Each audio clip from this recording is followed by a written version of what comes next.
Episode అయితే start అయిపోయింది. ఏమైందంటే స్కూలు హాలిడేస్ అయితే వచ్చింది సండే. ఆ రోజు పొద్దున్నే తాత తాతయ్య ఉంటాడు కదా, మటన్ తీసుకొచ్చాడు. అమ్మమ్మ మంచిగా వంట చేసింది, పిన్ని వాళ్ళు వచ్చారని. ఆ రోజైతే అప్పట్లో సైకిళ్ళు ఉండేవన్నమాట. సైకిల్ షాపులు ఇలా 1 రూపీ 1 అవర్కి అలా ఉండేది బాడిగ దానికి. అలా పిల్లలందరూ ఆ వీధిలో పిల్లలు తెచ్చుకుంటూ ఉంటే వీళ్ళు కూడా అబ్బాయి ముగ్గురు ఉన్నారు కదా పిల్లలు.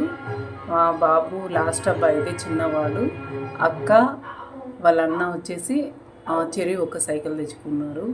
ఆ రోజంతా ఫుల్ ఎంజాయ్ చేశారు సైకిల్ నేర్చుకోవడంలో, తొక్కడంలో, కింద పడడంలో. అప్పుడు ఆ డేస్ అంటే చాలా హ్యాపీగా ఉండేది, చాలా సూపర్.